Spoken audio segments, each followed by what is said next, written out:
52 UK പൗരന്മാർ ഈ വിമാനത്തിൽ ഉണ്ടായിരുന്നു. ബാക്കി ഇന്ത്യക്കാരുടെ ലിസ്റ്റ് കൂടി ലഭ്യമാണ്. അതിൽ 2 പൈലറ്റ്, ബാക്കി ക്രൂ മെമ്പേഴ്സ്. ഇവരുടെയൊക്കെ സ്ഥിതി വിവരങ്ങൾ സംബന്ധിച്ച് എന്താണ് പുതുതായി ഔദ്യോഗിക സംവിധാനങ്ങൾ എന്തെങ്കിലും അപ്ഡേഷൻ ലഭ്യമാണോ?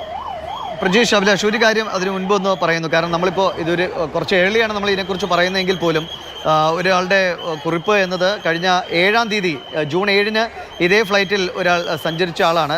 ദർപ്പൺ എന്നാണ് അദ്ദേഹത്തിൻ്റെ പേര്. അദ്ദേഹം ഇട്ടിരിക്കുന്നത് അദ്ദേഹം ഈ ഫ്ലൈറ്റിലുണ്ടായിരുന്നു. പക്ഷേ വളരെ മോശം അവസ്ഥയിലായിരുന്നു. ഇതിൻ്റെ ഇൻറ്റീരിയർ അടക്കം വളരെ മോശം അവസ്ഥയിലായിരുന്നു. അതിനെക്കുറിച്ച് അദ്ദേഹം അന്ന് തന്നെ അറിയിക്കുകയും ചെയ്തു. പക്ഷേ എയർ ഇന്ത്യ അത് ശ്രദ്ധിച്ചില്ല, അല്ലെങ്കിൽ എയർ ഇന്ത്യ അതിനെ മുഖവിലക്കെടുത്തില്ല എന്നൊരു പരാതി ഈ സമയത്ത് കാണുന്നുണ്ട്. അപ്പോൾ നമുക്കറിയാം, ഞാൻ നേരത്തെ സൂചിപ്പിച്ചിരുന്നു, 2014 ജനുവരിയിലാണ് ഈ വിമാനം ബോയിങ് 787 എന്ന ഈ എയർക്രാഫ്റ്റ് എയർ ഇന്ത്യക്ക് കിട്ടുന്നത്. ഏറ്റവും പ്രധാനപ്പെട്ട, അല്ലെങ്കിൽ ഇത്രയും ലോങ് റൂട്ടിൽ സഞ്ചരിക്കുന്ന വിമാനമാണ് അത്. 10-11 വർഷം എയർ ഇന്ത്യയുടെ സർവീസിലുണ്ട്. സ്വാഭാവികമായിട്ടും ചെയ്യേണ്ടിയിരുന്ന അറ്റകുറ്റപ്പണികൾ അടക്കമുള്ള കാര്യങ്ങളൊക്കെ വേണ്ട വിധത്തിൽ ചെയ്തിട്ടുണ്ടോ എന്നൊരു സംശയം ഈ ഒരു യാത്രക്കാരൻ്റെ കുറിപ്പ് ഒരു സംശയമായി മാത്രം ഉന്നയിക്കുകയാണ്.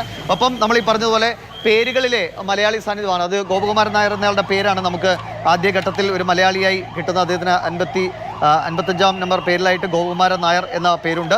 ഒപ്പം വിജയ് രൂപാണി 12-ാമത് അദ്ദേഹത്തിൻ്റെ പേരുമുണ്ട്. വിജയ് രാംലിക്കാൽ അദ്ദേഹത്തിൻ്റെ പേരുമുണ്ട്. പിന്നെ 11 കുട്ടികൾ ഈ അപകടത്തിൽ മരിച്ചിട്ടുണ്ടോ അല്ലെങ്കിൽ അപകടത്തിൽ പെട്ടിട്ടുണ്ടോ എന്ന സംശയം.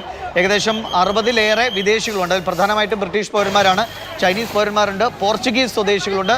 ബാക്കി കൂടുതൽ ആളുകളും തന്നെ നമുക്കറിയാം ഗുജറാത്തിൽ നിന്ന് ഒരുപാട് പേർ ലണ്ടനിലേക്ക് കുടിയേറിയിട്ടുള്ളവരാണ്. അത് വലിയ വ്യവസായികളുണ്ട്, ഇടത്തരക്കാരൊക്കെ ഉണ്ട്. അപ്പോൾ അഹമ്മദാബാദ് ലണ്ടൻ വിമാനം എന്ന് പറഞ്ഞാൽ എപ്പോഴും നിറഞ്ഞ യാത്രക്കാരുമായി സർവീസ് നടത്തുന്ന ഒരു വിമാനം കൂടിയാണ്. അതുകൊണ്ട് ഗുജറാത്തിലടക്കം പ്രമുഖ വ്യവസായികളുടെയൊക്കെ പേര് നമുക്കിപ്പോൾ കുറേ പേരുകൾ നമ്മൾ നേരത്തെ കണ്ടു. അതിൽ നമുക്ക് പെട്ടെന്ന് എടുത്തു പറയുന്നതാണ് വിജയ് രൂപാനിയുടെയും ഒപ്പം മലയാളി പേരുള്ളത് കൊണ്ട് ഗോപകുമാരൻ നായരുടെയും പേര് നമുക്ക് എടുത്തു പറയാവുന്ന. ഒപ്പം കുട്ടികൾ 11 നവജാത ശിശുക്കൾ എന്നവണ്ണം, അല്ലെങ്കിൽ മാസങ്ങളുടെ മാത്രം പ്രായമുള്ള കുഞ്ഞുങ്ങൾ ഈ ദുരന്തത്തിന് ഇരയായി എന്ന്